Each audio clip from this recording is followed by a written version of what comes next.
নমস্কার বন্ধুরা, আমি এম গার্ডেন থেকে প্রদীপ। বন্ধুরা, আমি গরমে কিছু সবজি করব, সেটা আপনাদের দেখাবো। আর বেগুন গাছ, আমরা সবাই ভাবি যে মাটি তৈরি করব, তারপরে গাছ লাগাবো, কিন্তু বেগুন গাছের ক্ষেত্রে একদম অভিনব, একদম নতুনত্ব। কী করবো বেগুন গাছের ক্ষেত্রে আমি সেটা দেখাবো। যে গাছে একবারে খাবার দিয়ে বসানো যাবে, আর সেখান থেকে গাছ কিন্তু সুন্দরভাবে বেড়ে উঠবে। তো আমি কটা গাছ এনেছিলাম, জাস্ট গাছগুলোকে বসিয়েছি আজকে 8 দিন বয়স। একদম ছোট্ট ছোট্ট গাছ ছিল, গাছের চেহারা চেঞ্জ হতে শুরু করেছে, ভালোই চেঞ্জ হয়েছে, চেঞ্জ মানে অনেক চেঞ্জ হয়েছে।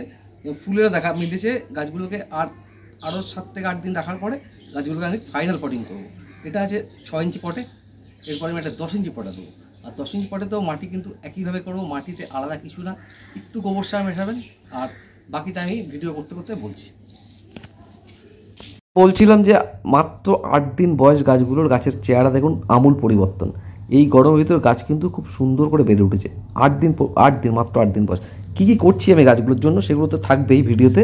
আর যেটা মেনলি থাকবে যে বেগুন গাছ বসানোর জন্য আমরা কি করতে পারি, বেগুন গাছ বসানোর জন্য যেটা করতে পারি। আমি এবছর শীতে বেশ কিছু গাছ করেছিলাম, সফলতা অনেকটাই ছিল, সবজি গাছ। তো একদম ছাদটা ফাঁকা থাকবে, 5-6টা বেগুন গাছ নিয়ে এসেছি, যেগুলো বসাবো। ছোটো ছোটো পলিপ্যাকের ভিতর আছে গাছগুলো রেডি গাছগুলো বসালেই হবে। তো এরকম একটা 6 ইঞ্চি পটে আমরা বসাতে গেলে যেটা করতে হবে, নিচের দিক দিয়ে 4 ইঞ্চি মাটি নিয়ে নেব। মাটি এমন কিছু না, একটু সামান্য গোবর সার মিশাবেন। আর এই হচ্ছে সরিষার খোল। এই সরিষার খোল 1 মুঠো নেবেন, আপনার 1 মুঠোতে হাতে যতটা ধরবে, ওই নিচে যে 4 ইঞ্চি মাটি দেবেন তার সঙ্গে মিশিয়ে দেবেন। তার উপরে 2 মুঠো প্লেন মাটি দিন, দেওয়ার পরে গাছটাকে বসান। তো আমরা পলিপ্যাক থেকে গাছগুলোকে ছাড়িয়ে নিয়ে এক এক করে গাছগুলোকে বসাবো। সতর্কতা বলতে যেটা, আমরা খোল যেখানে দেবো তার উপর অন্ততপক্ষে 1 থেকে 1 ইঞ্চি মাটি আমরা দিয়ে দেবো, যাতে ডিরেক্ট খোলটা গাছে না লাগে, গাছের শিকড়ে না লাগে, তাহলে গাছের শিকড় খারাপ হতে পারে। আমি কিন্তু যে আপডেটটা দিয়েছি সেটা কিন্তু গাছ ভালো হয়েছে, গাছের রেজাল্ট ভালো। তারপরে কিন্তু আপনাদের আপডেট দিই সবসময়, যেটা রেজাল্ট করার পরে। এটা আপনারা জানেন যে আমি আগে নিজে করি, নিজে যদি সফলতা আসে তাহলেই কিন্তু আপনাদেরকে আপডেট দিই। আপনারা যারা বেগুন গাছ বসাবেন এখন, কারণ শীতেও যদি কখনও বসান, সেক্ষেত্রে কিন্তু আপনারা যেটা করবেন, টবে বসালে নিচে অন্তত ভরপুর 2 মুঠো খোল দিয়ে দিন। বড় টবে যদি একবারে ফাইনাল পটিং করেন, আমি যেটা বললাম যে এটা বসাচ্ছি দেখুন, নিচের দিক দিয়ে 2.5-3 ইঞ্চি মাটি দিয়ে এর ভিতরে আমি যেটা করব সেটা 1 মুঠো খোল দিয়ে ভালো করে মিক্সিং করে দেবো। মিক্সিং করার পর দিয়ে আবার মাটি দেবো, বললাম 1 মুঠো খোল। কম পড়লে মনে হলে আর একটু দিতে পারেন, অসুবিধা নেই, তাতে কোনো গাছের ক্ষতি হবে না। এবার মাটিটাকে ভালো করে আমরা মিশিয়ে দেবো। মিশিয়ে দেওয়ার পরে আবার একটু মাটি দেবো। মাটি দিয়ে গাছটাকে আলতো করে আমরা টবের মাটিতে বসাবো।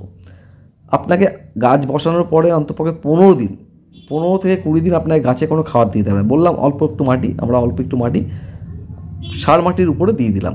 এর উপরে জাস্ট গাছটাকে বসিয়ে আমরা ফিলিং করে দেবো। এবং গাছটা যেহেতু রেডি গাছ, পলিপ্যাকে ছিল, সে পলিথিনে ছিল, সেখানে আমরা রোদে রাখতে পারি। সম্পূর্ণ 1 দিন প্রয়োজন মূল্যে আপনারা একটু ছাওয়ায় রাখতে পারেন, আর সম্পূর্ণ রোদে আপনার গাছ রাখবেন, কোনো অসুবিধা নেই। কারণ এগুলো গরমের গাছ, এদের সহ্য ক্ষমতা অনেক বেশি, এরা গরম সহ্য করতে পারে। তো এইভাবে গাছগুলোকে আমি পটিং করলাম। গাছগুলো আমি বললাম যেটা আগামী 20 দিন গাছ বসানোর পরে কোনো খাবার দিতে হবে না, কিন্তু গাছের পরিবর্তন আমূল হবে। আমি 8 দিনে একটা আপডেট যেটা দিচ্ছি, সেটাতে তো গাছের পরিবর্তন আমূল, মানে ভাবা যায় না এত সুন্দর পরিবর্তন হয়েছে।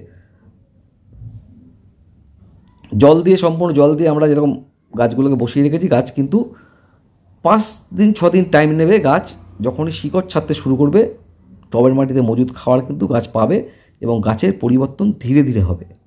এইভাবে ধীরে ধীরে দেখবেন পরিবর্তন এসে গেছে। এটা তো 8 দিন প্লাস গাছের বয়স, গাছের রূপ দেখুন কীরকম হয়েছে। আমি বলেছিলাম কোনো খাবার দেবো না, যদি প্রয়োজন হয় মনে হয় তো আমরা এখানে 10-15টা দানা সুফলা দিতে পারি টবের মাটিতে, আর কিছু না।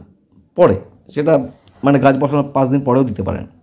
গাছ দেখুন এইভাবে কিন্তু আপনার বেড়ে উঠবে এবং সুন্দর তার চেহারা হবে। এই গাছগুলোকে আমরা অন্তত 15 থেকে 20 দিন এই টবে রাখার পরে গাছ কিন্তু অনেক ভালো থাকবে। সেটা আপডেট তো পাবেনই।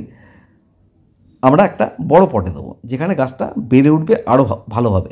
যে বড় পটে দেবো যখন, তখন একইভাবে যে পদ্ধতিতে আমরা এই ছোটো পটে গাছ লাগিয়েছি, বড় পটেও কিন্তু আমরা একইভাবেই গাছ লাগাবো। গাছে অলরেডি ফুলের দেখাও মিলে গেছে, গাছের পাতা বাড়তে শুরু করেছে, যেটা ভালো লক্ষণ। গাছের পাতা যখন বাড়তে শুরু করবে গাছ তখন ভালো আছে। আর যেটা একটা বিশেষ কাজ সেটা আমি বলে দিই, বেগুন গাছে যেহেতু অনেক পোকামাকড়ের আক্রমণ থাকে, আমরা গরমকালে গাছে জল দিতে অসুবিধা নেই, তো আমরা সকালবেলা স্প্রে করে ভালো করে গাছের পাতা ধুয়ে দেবো, নিচে উপরে ভালো করে ধুয়ে দেবো। তাহলে কিন্তু রোগ পোকার আক্রমণ একদম কম হবে, পাতা এরকম টান টান থাকবে, পাতা সুন্দর থাকবে। যদি আমরা স্নান না ভালো করে করাই সেক্ষেত্রে দেখায় অনেক সময় রোগ পোকার আক্রমণ ধরে, গরমের সময় ভালোই রোগ পোকার আক্রমণ থাকে। রোগ পোকার আক্রমণ থেকে বাঁচাতে গেলে আমাদের যেটা গাছকে ভালো করে স্নান করাতে হবে, তাহলেই কিন্তু অর্ধেক গাছ রোগমুক্ত হয়ে যাবে, আর কিচ্ছু না। পরের স্টেপ থাকবে আমরা ফাইনাল পটিং করবো, ততদিন পর্যন্ত আমরা গাছে কোনো খাবার দেবো না, গাছ কিন্তু সুন্দর বেড়ে উঠবে এবং ফলনও ভালো হবে, সেটা কিন্তু আপডেট আগামী দিনে